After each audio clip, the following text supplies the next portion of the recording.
Good day everyone! Welcome for another site viewing. For today's video, nandito ako ngayon sa Northdale Estate Phase 3. Alam nyo ba na nagbabalik ang promo nila dito sa Northdale Estate na low down payment? Bakit nga ba magandang bumili ng property dito sa Northdale Estate? Unang-una ang location dahil located lang ito sa Barangay San Roque, Naik, Cavite at along highway pa.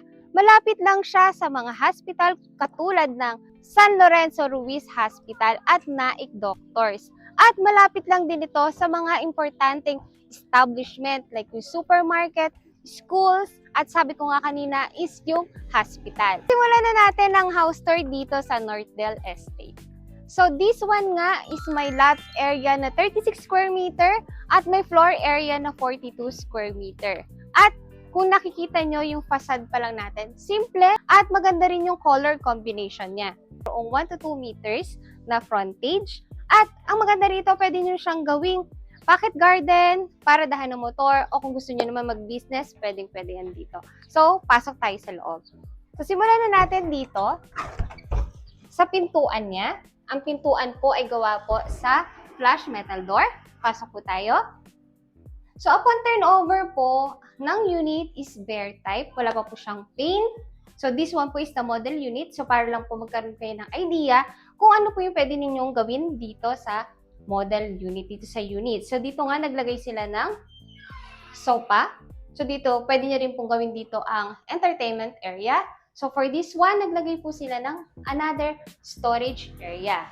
So, pwede nyo po yung gawin at pwede nyo ma-maximize po yung space. So, this one naman po is the kitchen area. So, pwede pa kayo dito maglagay ng table. Mas malaking table pa dito. So, this one naman po, ginawa nila. Naglagay na lang po sila ng cabinet, hanging cabinet, at pinatiles na lang po nila to. So, ang maganda po dito, mapasok po tayo dito. At dito naman po sa likod na bahagi ng bahay, dito sa labas. So, this one po, ang turnover nito is kayo na lang po ang magpapasemento. So, pwede dito ang kitchen area, extend nyo lang yung kitchen area ninyo. Pwede rin po laundry area. Yan, pwede nyo na rin po ipa-enclose katulad po nitong nasa model unit. So, hindi ko na po ipapakita yung bathroom area kasi sarado po siya. So, this one po ang turnover naman po nito ay bare finish po siya. So, kayo na lang din po ang magpapatiles. Yan. So, akit tayo sa taas. So, para makita nyo kung gaano po nila na-maximize yung space dito sa Northdale Estate. So, this one po is provision for 2 bedrooms. So, this one, so, 2 bedroom nga po yung nagawa nila dito. So, dito tayo sa unang room. So, yan, naglagay po sila ng double bed. And then, doon sa gilid naman po is naglagay na po sila ng mga cabinets. So, yan, talaga na-maximize po yung space dito sa model unit na to. So, this one naman po is the second bedroom. Yan, naglagay po sila ng single bed. Then, sa gilid naman po, may cabinet na rin. At naglagay nga po, nakapaglagay pa sila ng study table dito.